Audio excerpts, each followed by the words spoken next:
Hello dear students, welcome you all in our biology virtual class. Today we will going to start pre-fertilization events. In my earlier class, we already discussed that in sexual reproduction in any organism, there must be three main events. First one, pre-fertilization events. Second one, fertilization, and the third one is the post-fertilization events. Okay, so today basically we are going to discuss only pre-fertilization events which will occur in flowering plant.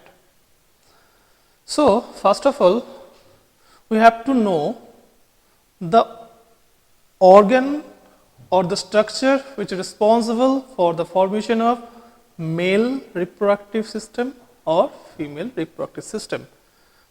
So first of all, in pre-fertilization events, we have to know the actual structure of male reproductive unit. So in case of flowering plant, the flower have the male reproductive organ that is called the androecium. Okay. Now androecium is the male reproductive structure, and if we look at the structure of androecium, there is three main part of androecium. अगर androecium को हम लोग देखेगा तो androecium कैसे दिखने में होता है? एंड्रोसियम का यूनिट का नाम क्या होता है? एंथर. एंड्रोसियम के यूनिट का नाम होता है स्टेमेन. तो ये जो स्टेमेन होता है, stamen the unit of androecium, ये स्टेमेन का बेसिकली तीन पार्ट होता है. ये जो ऊपर में बल्बस पार्ट दिख रहा है, इस पार्ट का नाम होता है एंथर. ये पार्ट का नाम होता है filament. The junction between the anther and filament is called the connective. ठीक है, ये तीन मेन पार्ट होता है एक स्टेमेन का. Now the male gametophyte or the male gamete will synthesize within the anther. ये एंथर के अंदर ही हम लोग को मेल गैमेट फॉर्मेशन दिखने को मिलेगा. पर ये जो एंथर होता है, एंथर अगर हम लोग बहुत सारा फ्लावर हम लोग देखा है, ठीक है, फ्लावर को अगर तुम लोग अच्छे से ऑब्जर्व करोगे तो उसमें क्लियरली विजिबल होगा स्टेमेन. उस स्टेमेन को अगर एक सिंगल स्टेमेन को अगर तुम लोग आइसोलेट करेगा, आइसोलेट करने के बाद देखेगा उसका हेड में एक बल्बस पोर्शन होता है जिसका नाम होता है एंथर. अब ये एंथर का दो लोब होता है. यहाँ पे जैसे तुम लोग देख रहे हैं, यहाँ पे टोटल कितना लोब है? दो लोब होता है. ये एक लोब है और ये एक लोब है.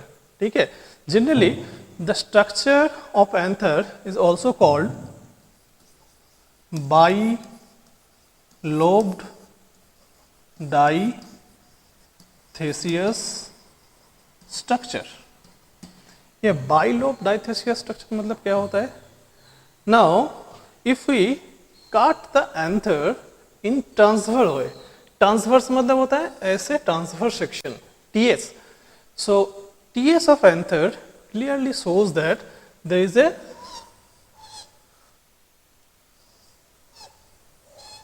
Four chamber. ये टोटल 4 चेंबर होता है. ठीक है, तो मान लो ये हो गया राइट लोब और ये हो गया लेफ्ट लोब. ठीक है, दो लोब हो गया, इसलिए हम लोग लिख दिया बाइलोब. नाउ ईच लोब, से for example right lobe again contain 2 cavity, ये 2 कैविटी हो गया. Left lobe again contain 2 cavity. So each lobe again contain 2 cavity which you again call the thesia. ये जो लोब हम लोग दिख रहा है, लोब के अंदर ये जो कैविटी दिख रहा है, इस कैविटी का और एक नाम होता है थेसिया. इसीलिए एंथर का नाम हो गया बाइलोब्ड डाइथेसियस स्ट्रक्चर. तो मतलब एक एंथर के अंदर हम लोगों को ये टोटल 4 थेसिया या 4 कैविटी देखने को मिलेगा. Now each and individual cavity is known as microsporangium.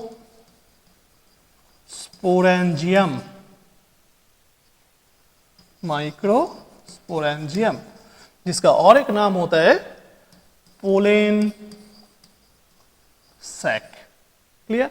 सो ये जो राउंड दिख रहा है हम लोग, ये राउंड होता है माइक्रोस्पोरेंजियम या पोलेन सैक, जिसके अंदर माइक्रोस्पोर या पोलेन फॉर्म होगा। यहाँ पे एक टर्म है, ये टर्म को याद रखना, जियाम, GIUM। जियाम मतलब कोई एक सैक लाइक स्ट्रक्चर जिसके अंदर कुछ चीज डेवलप होगा। अब वो डेवलप क्या होगा, उसके आगे जो लिखा है, यहाँ पे क्या लिखा है, माइक्रोस्पोर। सो माइक्रोस्पोरेंजियम मतलब इस सैक लाइक स्ट्रक्चर जिसके अंदर माइक्रोस्पोर डेवलप होता है। जैसे मान लो बाद में कुछ टर्म आएगा, स्पोरेंजियम, मेगास्पोरेंजियम, गैमेटेंजियम, तो ये सबका मतलब होता है, जियम मतलब एक सैक लाइक स्ट्रक्चर जिसके अंदर कुछ चीज का डेवलप हो रहा है, और वो क्या चीज डेवलप हो रहा है, उससे पहले जो वर्ड लिखा रहेगा उसका ही डेवलपमेंट होगा उस सैक लाइक स्ट्रक्चर के अंदर। ठीक है, सो ये हो गया माइक्रोस्पोरेंजियम या पोलेन सैक। एक टर्म तुम लोग अच्छे से याद रखना, प्लांट के केस में मेल रिप्रोडक्टिव पार्ट में microspore is equal to pollen, मतलब ये दो टर्म हम लोग फ्रीक्वेंटली यूज करेंगे, माइक्रोस्पोर नहीं तो पोलेन, ये दोनों में कुछ डिफरेंस नहीं है। ठीक है, माइक्रोस्पोर मतलब ही होता है पोलेन, इसलिए हम लोग जब माइक्रोस्पोरेंजियम बोल रहे हैं तो उसका दूसरा नाम पोलेंजियम नहीं बोलेंगे, उसका नाम होगा पोलेन सैक। ठीक है, तो ये हो गया हम लोगों का anther. So anther, why is it called bilobe dithecous, तो तुम लोगों को ये आंसर लिखना पड़ेगा, क्योंकि एक एंथर दो लोब से बनता है और हर एक लोब के अंदर दो थेसिया या कैविटी होता है, that's why it's called the bilobe dithecous structure. ठीक है, तो ये तो हो गया एंथर का मॉर्फोलॉजिकल व्यू, मतलब बाहर से देखने से हम लोगों को कैसे दिखेगा, पर हम लोगों को जानना पड़ेगा इसका एनाटॉमिकल स्ट्रक्चर। सो नेक्स्ट हम लोग देखेगा कि what is the anatomical structure of microsporangium या पोलेन सैक। देखो यहाँ पे एक हम ड्राइंग ऑलरेडी ड्रॉ करके रखा है, तो यहाँ पे हम लोग अभी डिस्कस कर रहे हैं द स्ट्रक्चर ऑफ माइक्रोस्पोरेंजियम या पोलेन सैक। जनरली माइक्रोस्पोरेंजियम या पोलेन सैक ये एक एंथर का TS है, ट्रांसफर सेक्शन किया है। ठीक है, तो ये एंथर में हम लोग पेरीफेरी से लेकर सेंटर तक, पेरीफेरी मतलब ये हो गया पेरीफेरी, सेंटर ये हो गया सेंटर, सो पेरीफेरी से सेंटर तक टोटल 4 पार्ट होता है। फर्स्ट पार्ट का नाम क्या होता है, देखो एपिडर्मिस, हमने यहाँ पे मेंशन किया है, the outermost layer. Next to the epidermis there is a endothecium, यहाँ पे मेंशन किया है endothecium. Next to the endothecium there is a 2 or 3 middle layer, यहाँ पे जो येलो कलर का मार्क किया हुआ है वो होता है 2 to 3 middle layer. Now inside the middle layer there is a special type of cell which is called the tapetum. ये टैपेटम बहुत इंपॉर्टेंट है, क्यों इंपॉर्टेंट है अभी बताएगा। सो टैपेटम के अंदर में जो एक कैविटी दिख रहा है, ये कैविटी का नाम हो गया माइक्रोस्पोरेंजियम या पोलेन सैक। ठीक है, सो टैपेटम के अंदर रहता है पोलेन सैक या microsporangium. That means microsporangium is surrounded by a specialised cell which is called the tapetum. Now ये जो पोलेन सैक होता है ना, ये पोलेन सैक या माइक्रोस्पोरेंजियम के अंदर कुछ स्पेशलाइज्ड टिश्यू मिलता है, उस टिश्यू का नाम होता है स्पोरोजिनस टिश्यू। अब ये स्पोरोजिनस टिश्यू मतलब क्या होता है, that tissue is responsible for the formation of spore. Now in case of the plant, the spore is nothing but a microspore or the pollen. That means sporogenous tissue is responsible for the production of pollen or microspore. So यहाँ पे एक चीज याद रखना है, ये जो sporogenous tissue होता है ना, ये sporogenous tissue का जो ploidy होता है वो होता है 2n, मतलब diploid in nature. Now ये जो पोलेन सैक हम लोग देखा है, पोलेन सैक के अंदर बहुत सारा स्पोरोजिनस टिश्यू है, वो टिश्यू बाद में क्या बनाएगा, बहुत सारा पोलेन बनाएगा या माइक्रोस्पोर बनाएगा। ठीक है ना, तो ये होता है माइक्रोस्पोरेंजियम का स्ट्रक्चर। तो एक एंथर के अंदर हम लोगों को कितना माइक्रोस्पोरेंजियम देखने को मिल रहा है, यहाँ पे एक माइक्रोस्पोरेंजियम 1, 2, 3 and 4, मतलब each anther contain 4 microsporangium or you can say 4 pollen sac. Now at the maturity of the pollen, at the maturity of the pollen जब मैच्योर हो जाएगा तब पोलन को तो डेhiscence होना पड़ेगा, मतलब पोलन को तो बाहर आना पड़ेगा एंथर से. So anther became burst out. Anther जब ब्रास्ट आउट होता है तब कहाँ से ब्रास्ट आउट होता है? ये दो पोर्शन है जहाँ से एंथर ब्रास्ट आउट होता है. जब एंथर ब्रास्ट आउट होगा तब कौन सा पार्ट ब्रेक होगा? एक होगा एपिडर्मिस और एक होगा एंडोथेसियम. सो बेसिकली एंडोथेसियम जो है ना, एंडोथेसियम का मेन फंक्शन ही होता है, it helps in the dehiscence of anther, मतलब एंथर को ब्रास्ट होने में एंडोथेसियम हेल्प करता है. और एक मैं बोला था टेपेटम. ये टेपेटम का बहुत इंपॉर्टेंट काम होता है. ये टेपेटम का काम होता है, that type of tapetum is also called the nutritive cell. Means it provide nutrition to the developing microspore. मतलब ये जो हम लोग देख रहे हैं यहाँ पे स्पोरोजिनस टिश्यू है, या हम लोग बोल सकते हैं स्पोरोजिनस टिश्यू को क्या बोल सकते हैं कि पोलेन मदर सेल और माइक्रोस्पोर मदर सेल. ये भी 2n होता है. क्लियर? स्पोरोजिनस टिश्यू मतलब एक कॉमन टर्म है. In case of the male it also known as the pollen mother cell, the microspore mother cell. अब ये जो पोलेन मदर सेल और माइक्रोस्पोर मदर सेल है उसको तो न्यूट्रिशन चाहिए, तभी तो जाके ये बाद में पोलेन या माइक्रोस्पोर बनाएगा.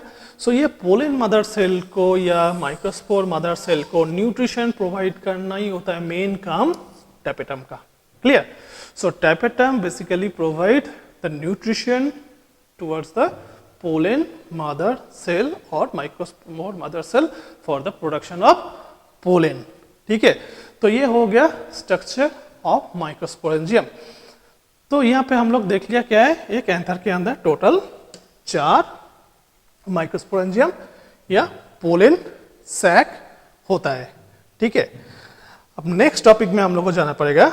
नेक्स्ट टॉपिक होगा बहुत इंपॉर्टेंट एक चीज, इसका नाम होता है माइक्रोस्पोरोजेनेसिस. हम लोग बोला था ना कि जेनेसिस मतलब क्या होता है, कुछ चीज का डेवलपमेंट. हम लोग पहले ही पढ़ लिया था, तुम लोग याद करके देखो, जब हम लोग बताया था कि प्री फर्टिलाइजेशन इवेंट के अंदर 2 सब इवेंट होता है. एक होता है गैमेटोजेनेसिस और एक होता है transfer of gamete. So gametogenesis मतलब क्या है? Development of gamete. Okay, so in our case microspore और pollen is the gamete. Okay, so microsporogenesis में हम लोग क्या देखने जा रहे हैं कि ये माइक्रोस्पोर या पोलेन कैसे फॉर्म हो रहा है, कहाँ से? पोलेन मदर सेल या माइक्रोस्पोर मदर सेल. से फॉर एग्जांपल मान लो ये हो गया हम लोगों का 2n पोलेन मदर सेल या माइक्रोस्पोर मदर सेल या पोलेन मदर सेल, PMC. ठीक है. Now microsporogenesis means the formation of microspore from microspore mother cell. Now how? Okay, so basically microspore mother cell undergoes meiosis cell division. So इसका क्या होगा? meiosis होगा. ठीक है. So at the end of the result, at the end of the meiosis we will get 4 haploid cell, है ना. अगर एक 2n का अगर meiosis हो रहा है तो हम लोग को क्या मिलेगा? ऐसे 4 सेल मिलेगा, है ना. if हर एक सेल हैप्लॉइड होगा NN, क्योंकि यहाँ पे क्या हो रहा है? meiosis. ठीक है ना.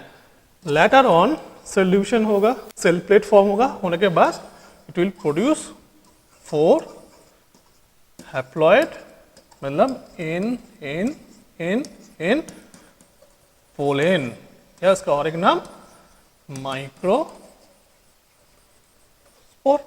ठीक है. So microsporogenesis means it's a process through which microspore mother cell undergoes meiotic division to form a 4 haploid pollen or microspore. is called the microsporogenesis. Clear? देखो एक माइक्रोस्पोर मदर सेल से कितना पोलेन बन रहा है? 4. ये याद रखना है तुम लोगों को. ठीक है, क्योंकि यहाँ पे म्यूसिस हो रहा है. ये तो हो गया पोलेन, ये स्ट्रक्चर को हम लोग बोल रहे हैं पोलेन. पर ये जो स्ट्रक्चर यहाँ पे है, जब पोलेन एक दूसरे से सेपरेट नहीं हुआ था, उस पर्टिकुलर स्टेज का भी एक नाम होता है. इसका नाम होता है टेट्राड. टेट्राड. ये टेट्राड बहुत इंपॉर्टेंट है। क्यों टेट्राड बहुत इंपॉर्टेंट है? टेट्राड मतलब होता है कि 4 हैप्लॉइड सेल एक ही जगह में रहेगा, सेपरेट नहीं होगा, सेल प्लेट फॉर्म होकर वो डिफरेंशिएट नहीं होगा। जब तक वो डिफरेंशिएट नहीं हो रहा है, मतलब eight the end of the telophase 2 will get 4 haploid. हम लोग सेल डिवीजन में ऑलरेडी पढ़ चुका है। तो इस पर्टिकुलर स्टेज को हम लोग बोलेंगे tetrad. Next tetrad cell plate form होगा और ये 4 जो इंडिविजुअल सेल है वो सेपरेट होके 4 पोलेन या माइक्रोस्पोर बन जाएगा। सो ये हो गया माइक्रोस्पोरोजेनेसिस। पर हम लोग को एक चीज याद रखना है कि ये पोलेन या माइक्रोस्पोर को हम लोग गैमेट नहीं बोल सकते, जबकि इसके अंदर हैप्लॉइड नंबर ऑफ क्रोमोसोम है, फिर भी इसे हम लोग पोलेन को या माइक्रोस्पोर को गैमेट नहीं बोलेंगे। तो हम लोग को देखना पड़ेगा तो किसको हम लोग गैमेट बोलेगा। सो गैमेट फॉर्मेशन कैसे होगा फिर से हम लोग को देखना पड़ेगा। ठीक है, तो मतलब यहाँ पे तो हम लोग को पता चल गया कि पोलेन या माइक्रोस्पोर क्या है, जिसके अंदर n नंबर ऑफ क्रोमोसोम रहेगा, मतलब हैप्लॉइड इन नेचर। ओके, ना हम लोग एक बार देख लेते हैं कि पोलेन का एक्चुअल स्ट्रक्चर कैसे होता है। ठीक है ना, ये जो हम लोग पोलेन देख रहे हैं, डेवलपमेंट ऑफ पोलेन जो होगा, इस पोलेन के अंदर हम लोग को कुछ स्पेशल पार्ट्स दिखने को मिलता है। ठीक है ना, जनरली अगर हम लोग पोलेन बोलने से, पोलेन का 2 लेयर होता है, it's a bilayer structure. The outer most is called the exine and the inner most layer is called the intine. Okay, now ये जो एक्साइन हम लोग दिख रहा है ना ब्लू कलर का, ये एक्साइन का स्ट्रक्चर जो होता है, शेप जो होता है, वो चेंज हो सकता है according to the plant species, पर हर एक पोलेन के अंदर हम लोग को एक्साइन और इंटाइन देखने को मिलेगा। क्लियर? नाउ ये जो एक्साइन है ना, ये एक्साइन का एक स्पेशल फीचर्स है। वो फीचर्स क्या है कि exine is made up by a chemical. ये जो एक्साइन है, ये exine made up by chemical which is called the sporopollenin. ये जो स्पोरोपोलेनिन से एक्साइन बनता है, इसलिए exine it's a tough layer, very hard layer. That's why pollen is ideal for the fossilisation. ये स्पोरोपोलेनिन का डिपोजिशन के वजह से एक्साइन इतना हार्ड होता है कि it's not easy to degraded, it's not easy to invade by any type of microorganism. It can also tolerate the high temperature, high acidic condition. ठीक है, तो मतलब ये जो एक्साइन लेयर के वजह से पोलेन इतना जल्दी डिग्रेड नहीं होता है, डिस्ट्रॉय नहीं होता है, चाहे वो हाई एसिडिक कंडीशन हो, हाई बेसिक कंडीशन हो, या हाई टेम्परेचर या low temperature, not even destructed by any type of microorganism due to the presence of this exine layer which is made up by sporopollenin. इसलिए एक बहुत question आता है कि why pollen regard as a ideal fossilisation. तो तब बोलना पड़ेगा कि एक्साइन के अंदर स्पोरोपोलेनिन केमिकल होता है बोल के ये अच्छे से फॉसिल बन जाता है। ठीक है, तो बेसिकली जब हम लोग यहाँ पे जब हम लोग देख रहा था ना पोलेन, ये जो पोलेन देख रहे हैं ना, ये पोलेन का मतलब स्ट्रक्चर कैसे हो जाएगा। अगर हम लोग जस्ट सिंपली एक ड्राइंग करने के लिए कोशिश करेंगे, ये पोलेन का स्ट्रक्चर क्या हो जाएगा, जस्ट ऐसे इंटाइन बना दो, उसके बाहर कोई भी एक शेप का एक्साइन बना दो। ठीक है, और बीच में एक न्यूक्लियस रख दो जो कि ना होगा एन, तो ये हो गया एक सिंगल पोलेन। ठीक है, तो ये होता है एक्चुअली पोलेन। पर हम लोग क्या किया है, यहाँ पे पोलेन के स्ट्रक्चर में यहाँ पे 2 न्यूक्लियस दिखाया। एक्चुअली क्या होता है, जो आइडियल पोलेन होता है वो पोलेन में हम लोग जो देखता है एक्साइन और इंटाइन को छोड़ के और एक चीज मिलता है कि 2 अलग अलग सेल मिलता है। ये जो दिख रहा है बड़ा वाला सेल, ठीक है, ये सेल का नाम होता है वेजिटेटिव सेल। क्लियर? और जो छोटा वाला सेल दिख रहा है, ये छोटा वाला सेल का नाम होता है जनरेटिव सेल। सो हम लोग बोल सकते हैं जो आइडियल पोलेन होता है, ये पोलेन के अंदर 2 सेल होता है, एक होता है वेजिटेटिव सेल और एक होता है जनरेटिव सेल। तो मतलब ये भी हो गया तेरा एन, ये भी हो गया एन, दोनों ही हैप्लॉइड है। बट यहाँ पे जो हम लोग एक सेपरेटेड वॉल जो ड्रॉ किया ये कॉन्टिन्यूअस वॉल नहीं है, मतलब यहाँ पे सेल प्लेट फॉर्म नहीं हुआ है, जस्ट एक ट्रांजिएंट एक लेयर फॉर्म हुआ है जिसकी वजह से ये दो सेल एक दूसरे से सेपरेट है, ठीक है ना। तो एक हो गया वेजिटेटिव सेल। अब वेजिटेटिव सेल के अंदर जो न्यूक्लियस होता है उसका नाम होता है ट्यूब न्यूक्लियस, और जेनेरेटिव सेल के अंदर जो न्यूक्लियस होता है इसका नाम होता है जर्म न्यूक्लियस या जेनेरेटिव न्यूक्लियस, ठीक है। और एक चीज यहाँ पे पॉइंट करना है कि यहाँ पे देखो ये जो एक्साइन हम लोग दिख रहा है ना, ये जो एक्साइन दिख रहा है ये एक्साइन और इंटाइन एक जगह है जहाँ पे एक्साइन बिल्कुल भी नहीं है। जैसे ये जगह में एक्साइन नहीं है, एक्साइन कहाँ पे है, यहाँ पे है। तो हर एक जगह में, ऐसे जगह में हम लोग को एक्साइन दिखने को नहीं मिलता है। तो जहां जहां पे exine merged with intine, that very particular point को हम लोग कहते हैं जार्म पोर। अब ये जार्म पोर का इंपॉर्टेंस क्या है हम लोग बाद में समझेगा, ठीक है। तो जार्म पोर कौन सा जगह होता है, जो जगह में एक्साइन मर्ज करता है इंटाइन के साथ। बेसिकली इंटाइन के ऊपर एक्साइन का कोई लेयर नहीं रहेगा। ऐसा छोटा छोटा पॉइंट पोलिन ग्रेन के अंदर बहुत मिलता है। हर एक पॉइंट को हम लोग कहते हैं जार्म पोर, ठीक है। तो ये हो गया एक्चुअल पोलिन का स्ट्रक्चर। एक्चुअली ये स्ट्रक्चर का और एक नाम हम लोग बोल सकते हैं, क्योंकि यहाँ पे दो न्यूक्लियस है, that's why we can also call it's a binucleate pollen. Binucleate मतलब दो न्यूक्लियस है, ठीक है। जनरली न्यूक्लियस तो एक होना था, है ना, यहाँ पे दो कैसे हो गया। अभी हम लोग जब डिस्कस करेंगे कि how the development of male gametophyte occur, तब पता चलेगा कि ऐसे कैसे हो गया, ठीक है। तो ये डेवलपमेंट ऑफ मेल गैमेटोफाइट पढ़ने से पहले हम लोग को स्ट्रक्चर ऑफ पोलिन जानना बहुत जरूरी था, इसलिए हम लोग पहले स्ट्रक्चर ऑफ पोलिन पढ़ लिया।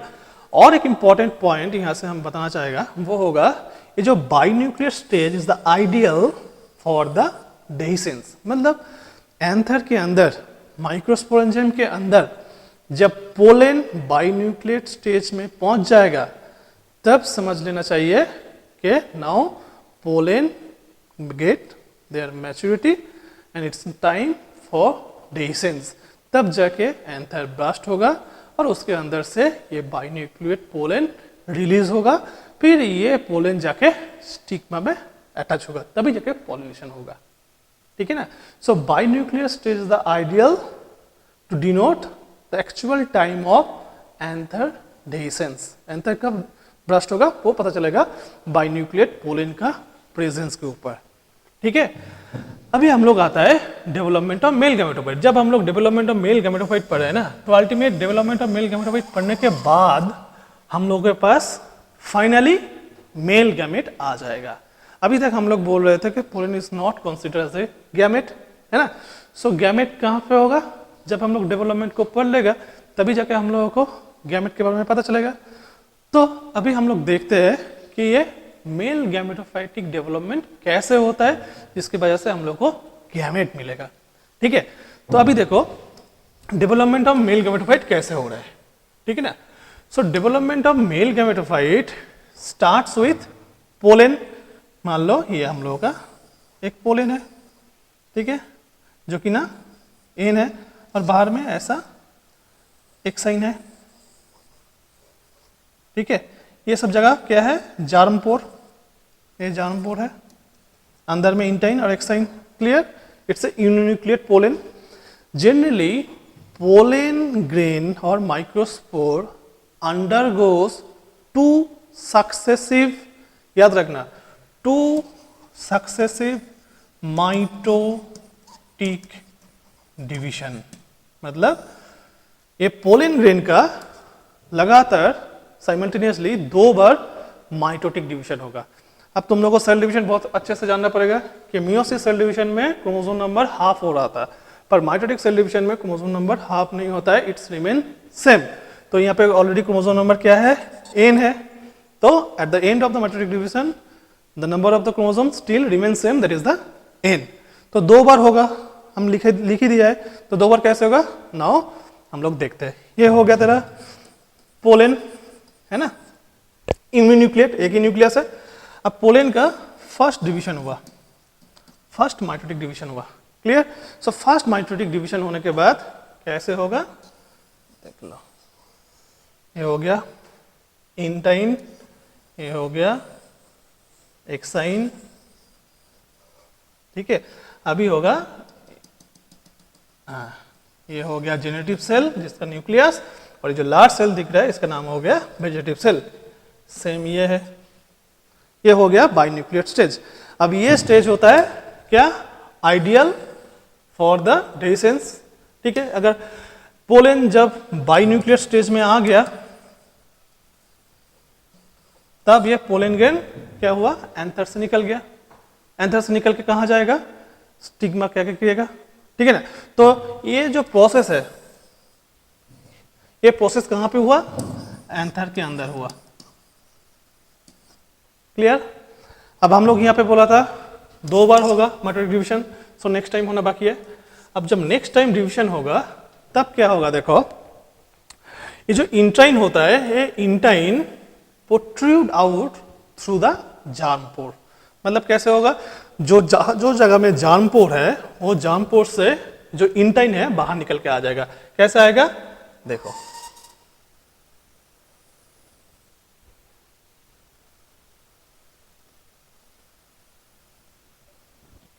ये हो गया इंटाइन, अभी ये हो रहा है एक्साइन, ठीक है। तो ये पर्टिकुलर जगह में एक जार्म पोर था, वो जार्म पोर से इंटाइन प्रोट्रूड आउट, बाहर निकल के आ गया to form a pollen tube, pollen tube form कर दिया, ठीक है। अब यहाँ पे 2 न्यूक्लियस था, ये 2 न्यूक्लियस का डिवीजन नहीं होगा, यहाँ पे सिर्फ सेकेंड डिवीजन, ये जो सेकेंड डिवीजन होगा, ये सेकेंड डिवीजन किसका होगा, only and only generative cell का, ठीक है। तो ये जो ट्यूब न्यूक्लियस था, ठीक है ना, वो ट्यूब न्यूक्लियस अभी एकदम यहाँ पे आ गया, ट्यूब न्यूक्लियस, ट्यूब न्यूक्लियस आ गया, ठीक है। अब जो जेनेटिव सेल था यहाँ पे, अब वो जेनेटिव सेल का सेकेंड माइटोटिक डिवीजन हुआ, होने के बाद it will produce that 2 gamete. मतलब एक पोलेन से हम लोगों को 2 मेल गैमेट मिल रहा है। This 2 is called male gamete, ठीक है, जिसका और एक नाम होता है एंथेरोजॉइड, एंथेरोजॉइड्स, ठीक है।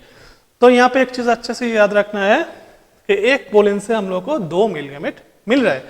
अब देखो यहां तक तो हो गया, डेसेंस हो गया। तो डेसेंस होने के बाद ये जो पूरा पार्ट है, ये पूरा पार्ट कहां पे हो रहा है, ये हो रहा है स्टिग्मा में। स्टिग्मा क्या होता है, फीमेल रिप्रोडक्टिव यूनिट का एक पार्ट, ठीक है। तो मतलब पूरा डेवलपमेंट ऑफ मेल गैमेटोफाइट थोड़ा पार्ट एंथर में हो रहा है और थोड़ा पार्ट फीमेल रिप्रोडक्टिव यूनिट में हो रहा है। तो अल्टीमेटली यहाँ पे हम लोग को क्या मिल गया, एक पोलेन ग्रेन से finally we get 2 male gamete, ठीक है। यही होता है डेवलपमेंट ऑफ मेल गैमेटोफाइट। तो यहाँ पे एक चीज इंपॉर्टेंट है, वो है 2 सक्सेसिव माइटोटिक डिवीजन, ठीक है।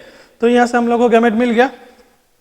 तो ये चीज तुम लोगों को बहुत अच्छे से समझना पड़ेगा कि कैसे डेवलपमेंट ऑफ मेल गैमेटोफाइट हो रहा है, मतलब कैसे हम लोगों को मेल गैमेट मिल रहा है, ठीक है ना, पोलेन ग्रेन से।